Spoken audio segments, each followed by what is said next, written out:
Hi everyone, here's some of what's heading your way tonight's Your News at 9. Demand for new housing is outpacing market supply. I'm Chris Warner. We'll tell you how realtors are trying to keep up. In the 2 days since Monday's deadly shooting, there's been an outpouring of support here in Boulder, Colorado.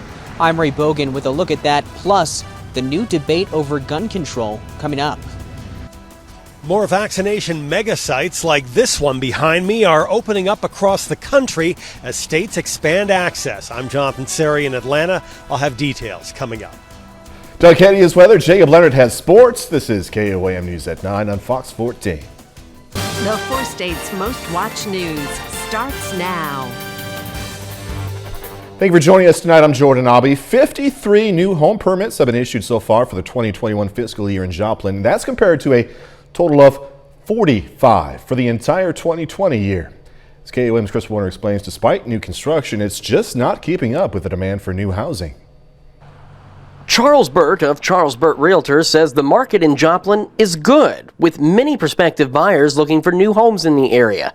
But that good market is creating a problem. The problem that we're running up against is that there's just so many buyers out there and not enough listings. Listings have just plummeted, mainly because they've been sold. And so we're in the mid 300s right now as far as available homes, where I would say 5 years ago it was probably 1,200. That's talking existing homes, which Burt says are like gold right now. They're into multiple offer situations. Everything that comes on the market has 5 to 10 buyers for it.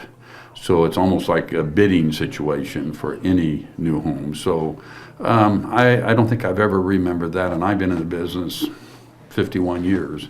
However, the lack of available homes has led to a boom in another industry.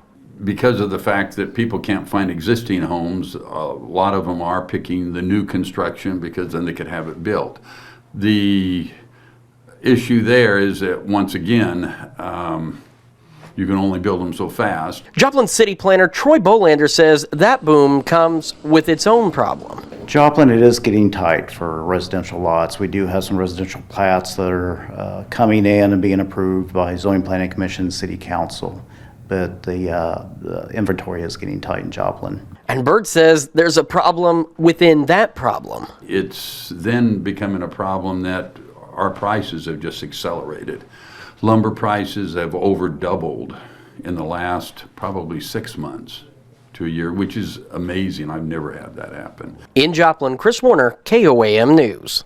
Charles Burt also owns Mow Land Co., a construction company, and he says so far they're keeping pace with the demand for new home construction in this area. Doug Henny joining us now with the first look at the forecast. Sun peeked out just a few times today.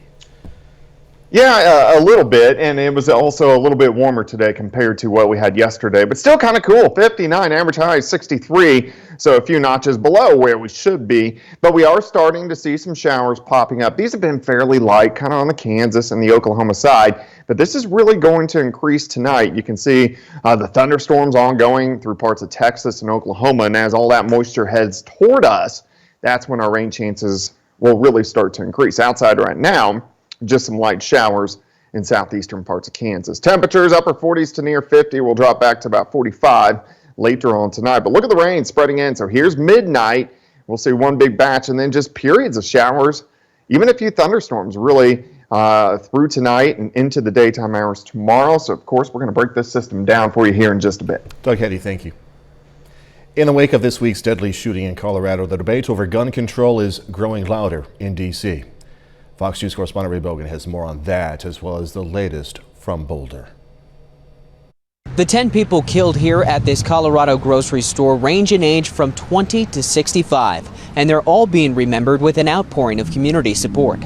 Outside the King Soopers grocery, a makeshift memorial grows larger by the hour, honoring the 10 people killed in Monday's deadly shooting. For me, it's just very important to come and show support. Bouquets of flowers also cover the police cruiser of fallen Boulder police officer Eric Talley.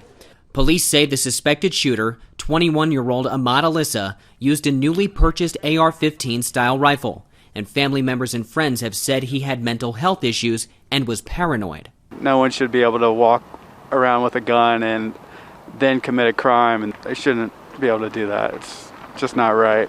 In Washington, the back-to-back shootings in both the Atlanta area and now Boulder have reignited the gun control debate. This morning, Vice President Harris repeated President Biden's calls for Congress to act, but didn't rule out the possibility of executive action. I don't think the president is excluding that, but I want to be clear that if we really want something that is going to be lasting, we need to pass legislation. Two recently passed House bills to expand background checks are unlikely to pass the Senate, where 60 votes are needed, requiring Republican support. We see Democrats targeting law-abiding citizens. What actually works is targeting the bad guys. Several vigils are planned for this evening, including a procession for fallen police officer Eric Talley. In Boulder, Colorado, Ray Bogan, Fox News. CDC is standing behind its recently released guidelines on school reopenings after the country's second biggest teachers union questioned whether they'd keep teachers safe. Fox News correspondent Jonathan Siri has more from Atlanta. More states are accelerating their reopening plans, and a big part of that is getting kids back in classrooms. A new survey from the Department of Education shows about half of all schools are open for full-time in-person learning. But now the country's second biggest teachers union is pushing back on new CDC guidelines, recommending only 3 feet of social distancing for elementary school students, saying the guidance doesn't go far enough to protect teachers in the classroom. Just hours later, the White House announcing $81 billion in funding to help schools reopen safely in the fall. This announcement builds on our ongoing efforts to support schools and staff by investing in testing and prioritizing teachers for vaccination. Together, these steps will help return more kids back to the classroom sooner. The debate over in-person learning is heating up just as states are starting to expand vaccine eligibility. At least 8 states have announced all adults will be eligible to get the shot. And on Wednesday, the home of the Atlanta Falcons officially became the biggest mega center in the Southeast, aiming to vaccinate more than 40,000 people a week. Welcome news for some folks who still say they're having trouble getting an appointment. I'm on Publix, Walgreens, Kroger, CVS 3 times a week, 6:30 in the morning, Tuesday, Wednesday, Thursday, and everything come back. We're full. We're fully booked. Vaccinations here will run 7 days a week for at least 8 weeks and will not require photo ID or insurance. In Atlanta, Jonathan Seri, Fox News. KOAM News at 9 on Fox 14 takes this time now to honor one of our 4-state heroes, Frankie Orem Jr., served in the U.S. Army from 1969 to 70. Native of Cherryville, Kansas, Orem was in Vietnam. And we are proud to thank and salute Frankie Orem Jr. He's tonight's 4-state hero. Doug Eddy's up next with a complete look at the forecast a bit later. Crowder Baseball using the long ball to push their winning streak to 11 games. Going to have that story in sports.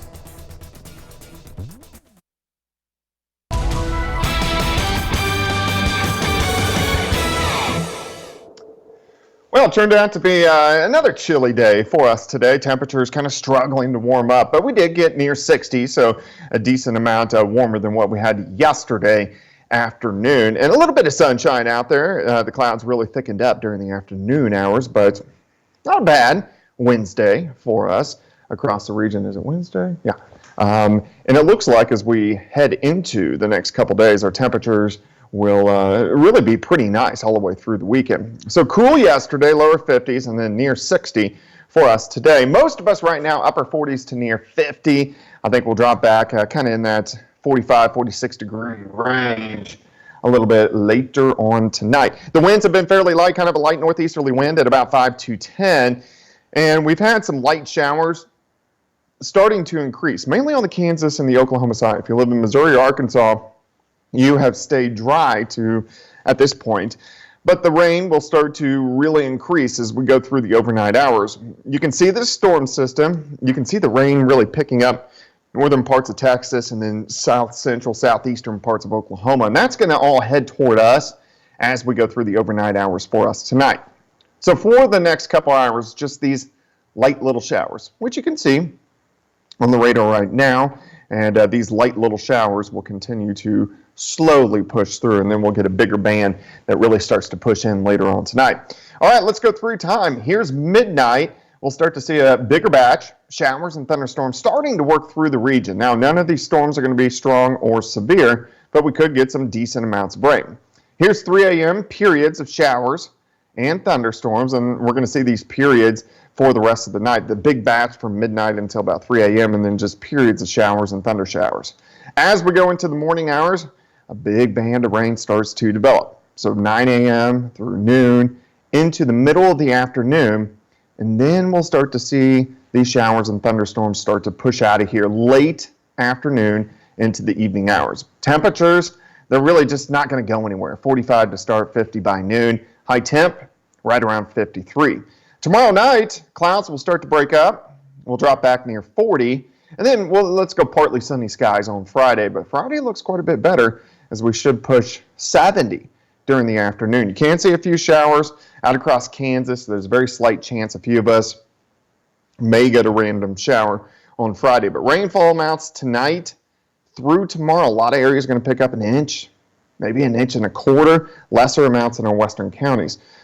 Let's go into the weekend. Saturday looks pretty good, but we are going to get some showers late Saturday into Saturday night as a front rolls through. So a little bit cooler on Sunday, but still a pretty good day. And then Monday looks good, and then our next storm system rolls in by Tuesday of next week. So 53 tomorrow, 69 on Friday, 70 Saturday, 64 on Sunday, but then we really hold into the 60s and 70s over the next week, minus tomorrow, of course. If I remember right, we really don't need any more rain, do we? No, we're above by about 2 inches, but we're going to get it. Yeah, what can you do? All right, we'll see you a little bit. Thanks so much, Doug Ketty. Hundreds of billions of Americans' tax dollars are reportedly being stolen by criminals, thanks in part to flaws in the unemployment benefit system. Fox News Chief Washington correspondent Mike Emanuel shows us how it's being done. The American taxpayer has paid out nearly $500 billion in enhanced unemployment benefits during the COVID crisis, with experts finding a staggering number has been stolen through fraud. The country's lost at least $200 billion and likely over $300 billion. Blake Hall is co-founder and CEO of IDME, a firm specializing in verifying online identities. You can literally take any American adult's identity and turn it into $20,000 or more. There has never been a prize like that for bad guys. One explanation is in the rush to get money out the door, policymakers did not build in safeguards, creating a massive problem. Unemployment fraud, if it were a program in and of itself, would actually be the fourth largest stimulus program that policymakers had designed. American Enterprise Institute's Matt Weidinger says the problem is fixable if Congress would address loopholes being exploited by criminal activity. The predominant factor is individuals who are stealing other people's identities. They're buying, somebody's name, social security number, address, sort of basic information on the dark web. Arrests have been made in connection with fraud in Washington state of alleged Nigerian scammers, and 2 men pled guilty. In California, officials did not match the state's unemployment rules against prisoner rosters and ended up paying hundreds of millions of dollars to inmates. In other cases, prisoner identities were stolen and used to obtain unemployment assistance. Deputy Secretary of Labor nominee Julie Su told lawmakers the Biden administration is on alert. The battle against the criminal enterprises that have relentlessly attacked our pandemic-related benefit system is one front in that fight. Fox News has learned a large portion of the money has been tracked to Nigerian, Russian, and Chinese fraud rings, criminal enterprises which took advantage of weaknesses in unemployment systems around the country. In Washington, Mike Emanuel, Fox News. Coming up, many people saying the situation over at the southern border has gone from bad to worse. The situation on the southwest border is growing. Now a delegation from the White House and Congress is seeing it for themselves. I'm Lauren Blanchard in Washington, plus details on who President Biden has tasked to lead U.S. efforts to stem migration. All that coming up. Biden administration still calling the situation at the U.S.-Mexico border a challenge, not a crisis.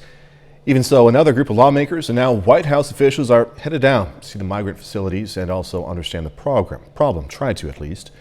Fox News correspondent Lauren Blanchard has more now from Washington. President Biden meeting with his top immigration advisors Wednesday. So this new surge we're dealing with now started with the last administration, but it's our responsibility to deal with it humanely.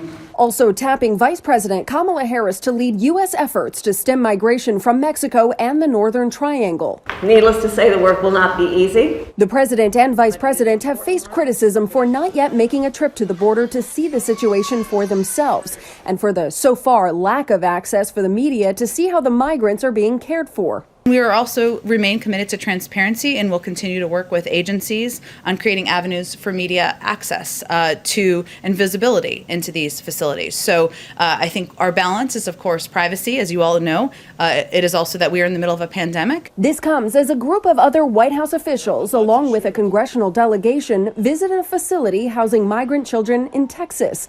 Another GOP delegation is planning to go at the end of the week. For 4 years, we heard Democrats going on and on about kids in cages. Well, Joe Biden desperately does not want you to see the Biden cages. Democrats say former President Trump's hardline policies have led to the growing situation, but Republicans argue it's the new administration's policies that are fueling the crisis. This is not Trump's fault. This is policy choices that were ill-conceived that have blown up in Biden administration's face. The Pentagon has announced the Department of Health and Human Services has requested to house unaccompanied migrant children at military bases, as other facilities are well over capacity.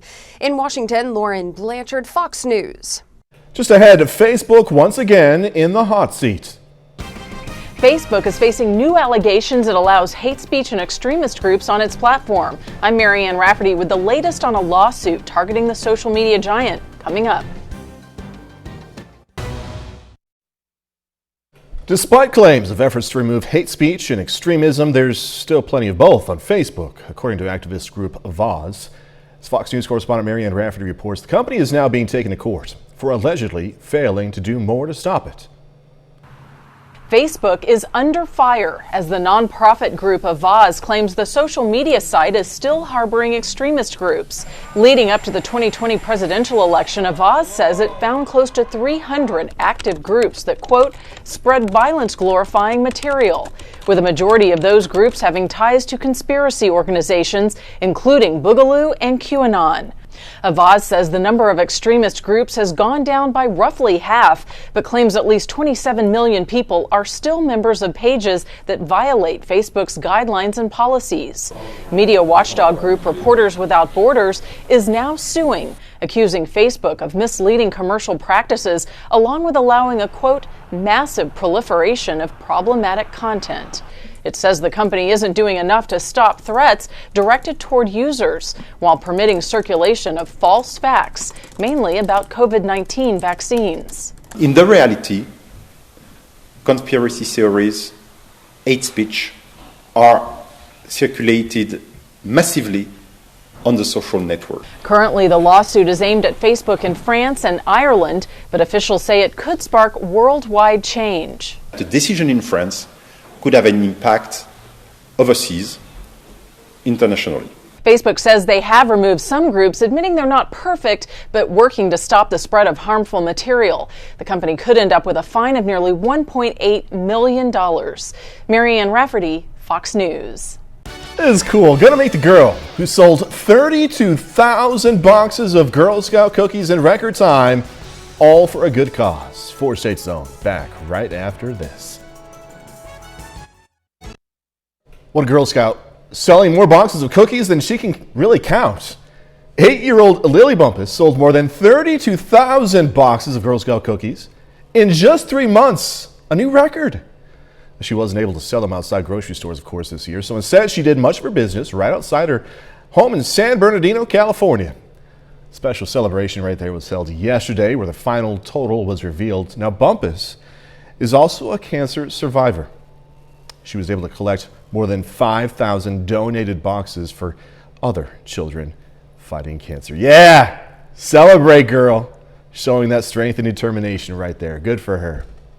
30 more minutes, news, weather, and sports coming away. Going to learn how we all can make a difference by helping organizations impacted by this pandemic. Plus, private bodyguards are not just for the C-suite executive or the celebrity anymore. I'm going to tell you how you can get your own private bodyguard on demand through your phone coming up. Missouri Attorney General Eric Schmitt is running for U.S. Senate. Schmitt announced today he's making a bid for retiring U.S. Senator Roy Blunt's seat. Schmitt faces a primary against former Missouri Governor Eric Greitens. Schmitt was appointed Attorney General after Senator Josh Hawley left the seat to join the Senate. Voters gave Schmitt another term as the state's top attorney back in 2020.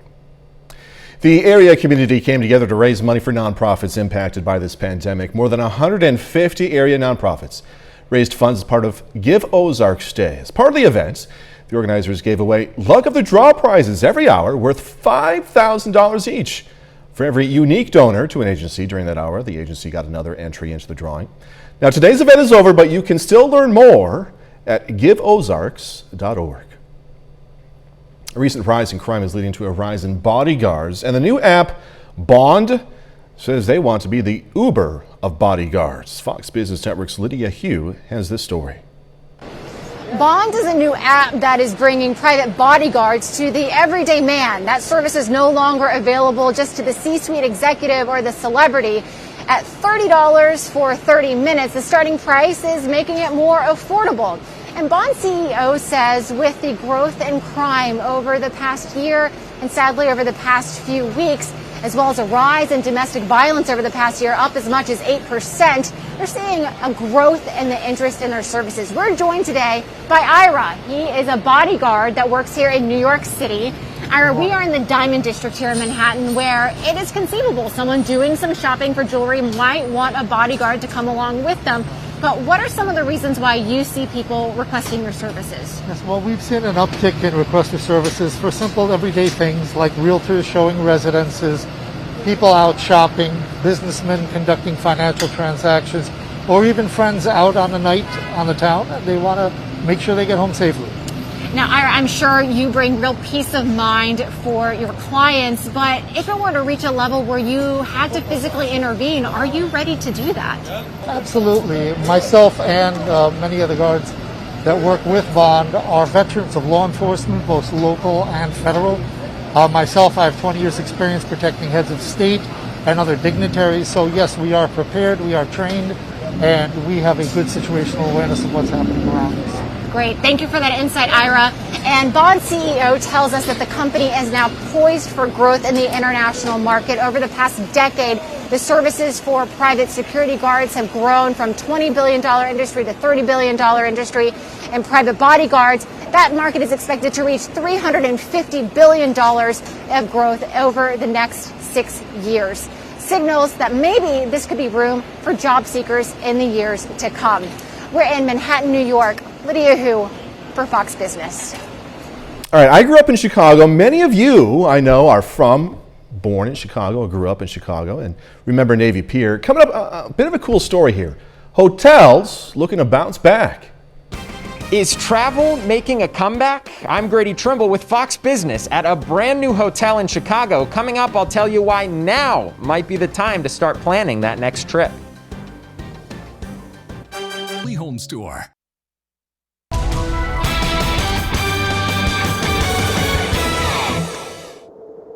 Well, it turned out to be kind of a chilly day for us once again today, and a lot of clouds, especially during the afternoon hours, which you can see on our Indigo Sky Casino and Resort time lapse for you. Had a little bit of morning sunshine, then the clouds kind of thickened up during the afternoon. Now we have some rain, which is spreading into the region. Temperatures kind of chilly the past couple days. Yesterday we sat mainly into lower 50s. Today we did push 60, but still below our average mark for this time of the year. Most of us upper 40s to near 50 degrees right now, and the winds have diminished a bit. So we kind of have a northerly wind, northeasterly wind at about 5 to 10, and these are going to stay fairly light as we go through the overnight hours tonight. All right, on the Kansas and the Oklahoma side, we have some light showers which are starting to pick up as this storm system heads toward us as we go through the next 24 hours. Now, this first batch of rain, it could drop 1/4 of an inch, maybe even 1/2 inch in spots, but you can see the showers, the thunderstorms building down through southeastern parts of Oklahoma, northern parts of Texas.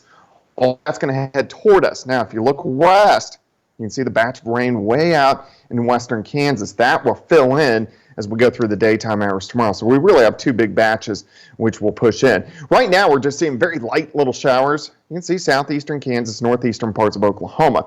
The heavier rain is still several hours away. Well, not really several, about 2.5 hours away. We'll start to see the heavier showers and thunderstorms spread in.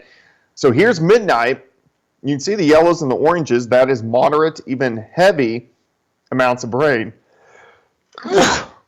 Whew, I tried to hold that one in for about 30 seconds. But you can see the heavier amounts of rain, which are riding up Interstate 44. Now, none of this is going to be strong or severe. So that's good news, but the bad news is our ground is very saturated, so we're going to get more decent amounts of rain. After 3 a.m., that batch rolls through. Then it's just kind of hit and miss showers and a few thunder showers into the morning hours. Then mid-morning, here it comes again. Another pretty big batch of showers, even a few thunderstorms, lasting through most of the day. In fact, let's go through the day. So by afternoon, we're still getting bands of rain.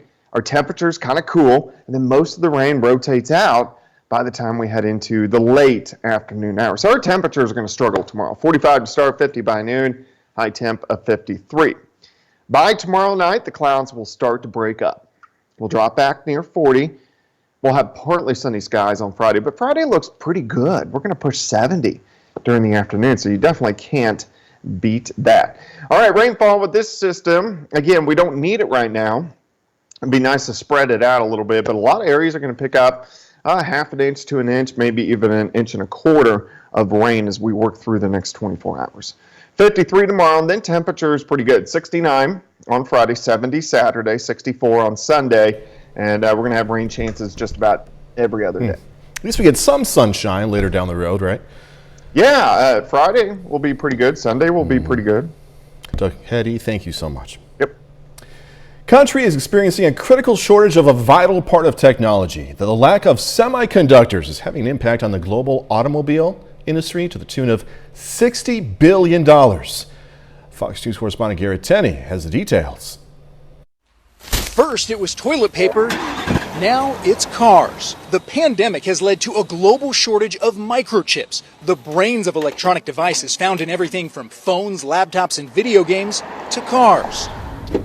Unlocking the doors, rolling down the windows, keeping the engine cool, and automatically kicking in the four-wheel drive. Right now, thousands of cars and trucks are sitting at assembly plants, waiting for the electronics that make them work to show up. It is a critical shortage, and it's highly problematic for this industry. What we're seeing is vehicles that are not getting produced as a result of this. Nearly every auto manufacturer has been affected by the chip shortage, with plants across the country temporarily shutting down or scaling back production. Based on current rates, the slowdown could cost the industry 1.4 million vehicles in lost production and more than $60 billion by the end of the year. The crisis is largely a result of huge swings in demand over the last year. When the auto industry shut down and canceled its computer chip orders, fabrication factories throughout the world shifted to meet the skyrocketing demand for personal electronic devices as folks work and learn from home. And when the demand for cars unexpectedly roared back in the fall, the supply couldn't keep up. If I was making shirts in Hong Kong or someplace, right, and my demand doubled, well, I could add another shift. Well, the fabs already are working 24 hours a day, 7 days. They're already running 100%. In response to the crisis, the Biden administration is conducting a review of U.S. supply chains for these kinds of computer chips, while also trying to help boost American production, potentially through federal aid or tax incentives.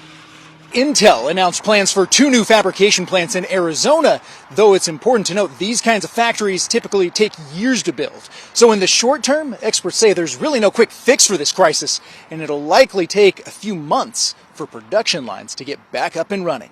In Dearborn, Michigan, I'm Garrett Tenney, Fox News. All right, coming up in sports, going to hear from the Crowder College Rough Riders on their 11-game winning streak, plus NEO Wrestling preparing for another postseason run. Jacob Leonard has the story next. April is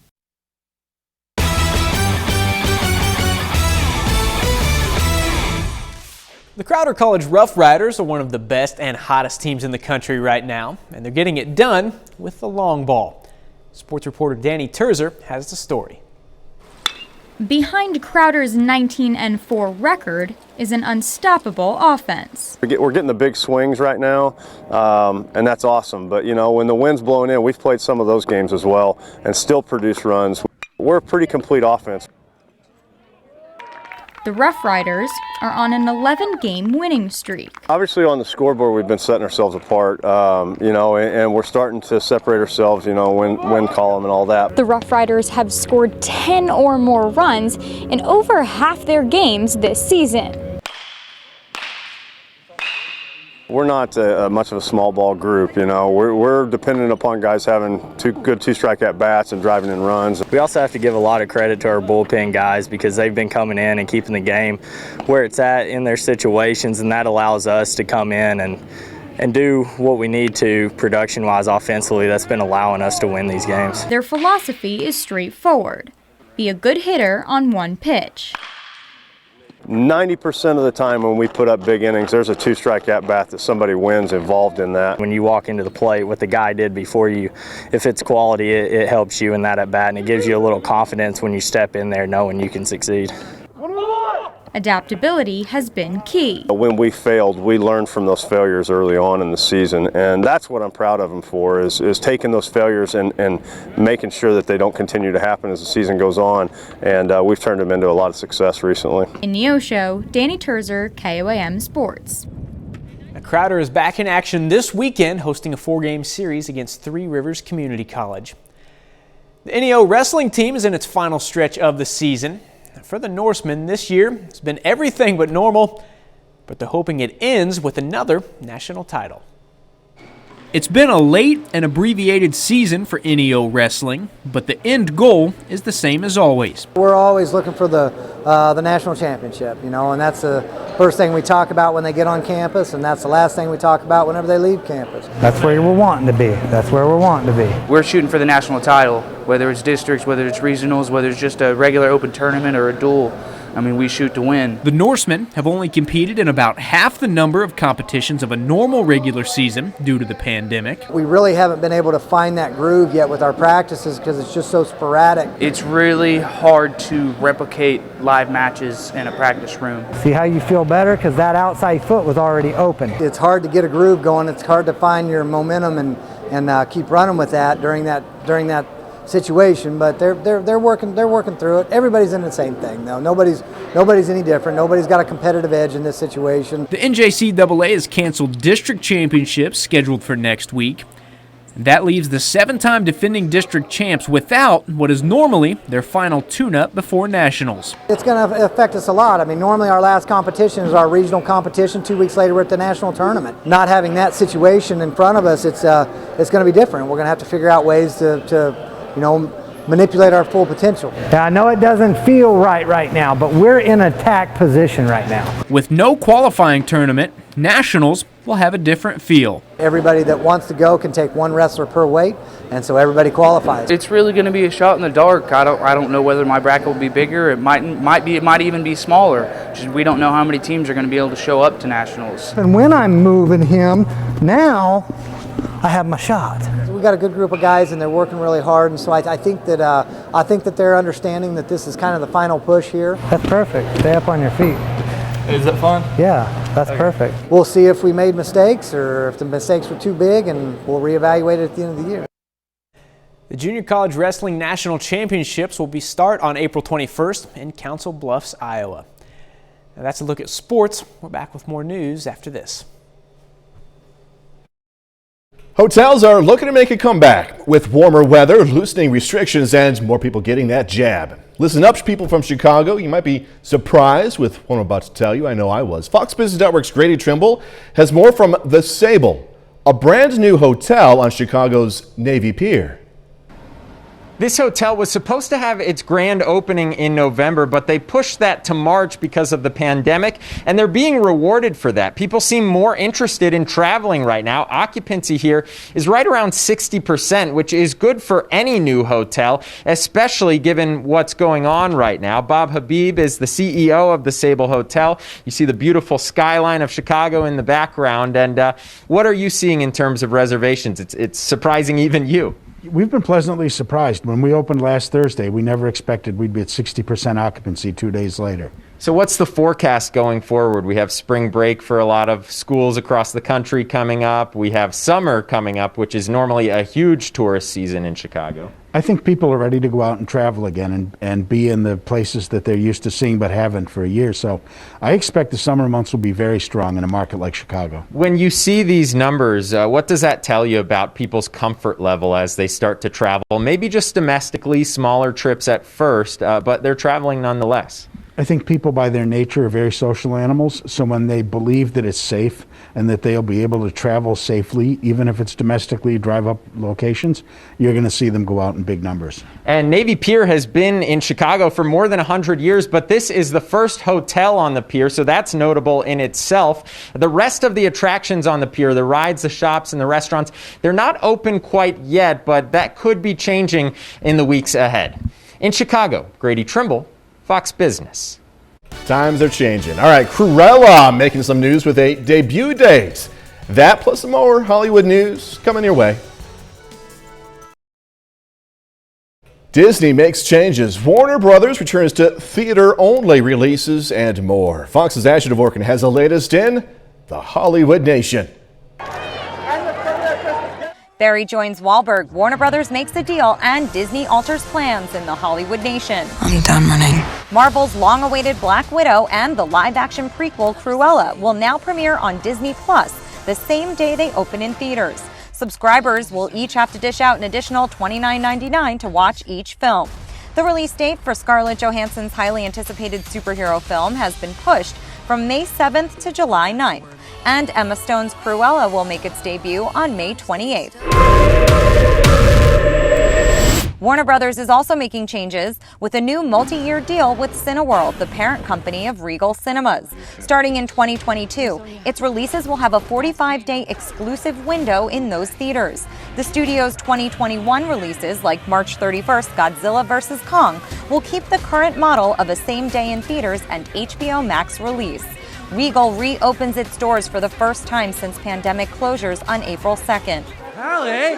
And Netflix recruits another A-list star for Our Man from Jersey.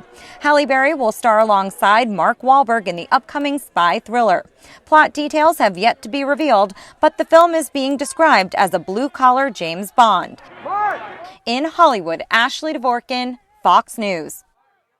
And that's our time for tonight. Thanks so much for joining us. Going to leave you with video of goats on a trampoline. I got nothing to say other than be safe. Do this all again tomorrow. See you then.